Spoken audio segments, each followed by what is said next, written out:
हम आपको अपने पिता की बात बता रहे हैं। हमारे पिता जिस दिन हम भागे उसके 3 दिन बाद हमको पकड़ा गया। खोजबीन सब शुरू हुई तो 3 दिन बाद पकड़ा गया कि एक गोरा लड़का है वहां जंगल में देवी के मंदिर में रह रहा है।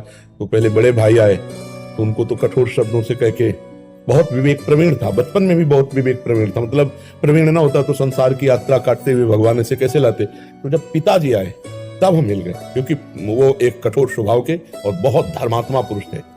उनकी हम आंखों में कभी आंसू नहीं देखा। बहुत ही दृढ़, सर्दी गर्मी भूख प्यास सब बर्दाश्त करके संतों की सेवा करना, गरज से एकदम किसान आदमी ऐसे। तो जब वो आए तो हमारे मन में आया कि मारेंगे अगर हम आंख खुलेंगे, बात करेंगे तो उत्तर हमारा मानेंगे नहीं है, और इनकी हम अवहेलना कर नहीं सकते। तो आंख मूंद के बैठ गए। जो ही देखा पिताजी आ रहे तो आंख मूंद के बैठ। वो नजदीक आए अपने स्वभावश, उठ खड़ा हो, नहीं खड़े हो, खड़ा हो, नहीं खड़े। तीसरी बार का आप खड़ा हो जा, तो हमें लगा डंडा पड़ेगा चौथी बार। तो खड़े हो गए, बच्चे ही थे, खड़े हो गए। तो चाचा जी वगैरह उनको बड़े भैया कहते थे, तो हम भी पिताजी नहीं कहते थे, हम भी बड़े भैया कहते थे। तो उनका बड़े भैया आपसे एक प्रार्थना करें। उनका बताओ, उनका ये जिंदगी भगवान के नाम है, आप चाहे काट डालो ना घर जाएंगे ना आपकी बात मानेंगे। तो हम उनकी कृपा की बात बता रहे। एकदम चैप्टर बदल गया, जैसे भगवान की कृपा ना, तो उनका सच्ची, हमका आपसे सच्ची बात करें। घर नहीं जाओगे करना, कभी जिंदगी में ब्याह नहीं करोगे करना। बोले खड़े हो जाओ, खड़े हो जाओ। ऐसे छाती से लगाया, कहा राम राम राम, 3 बार ऐसे छाती से राम राम राम ऐसे कहा।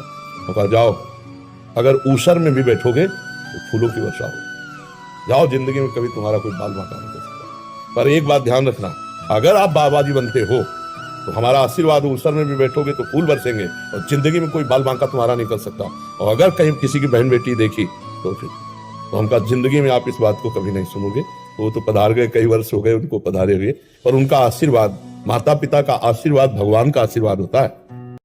राधे राधे दोस्तों। दोस्तों, गुरु जी के वाणी को सुनने के बाद ना ऐसा लगता है जैसे भगवान की प्राप्ति हो गई, भगवत प्राप्ति हो गई। दोस्तों, अगर आप लोग गुरु जी से, स्वामी जी से अगर थोड़ा सा भी लगाव रखते होंगे, फॉलो करते होंगे, तो मेरे इस चैनल को आप लोग सब्सक्राइब करेंगे, प्यार देंगे, मोहब्बत देंगे, ताकि मैं हर मैटर पे, हर चीज़ पे आवाज़ उठाने का कोशिश करते रहूँ। राधे राधे दोस्तों।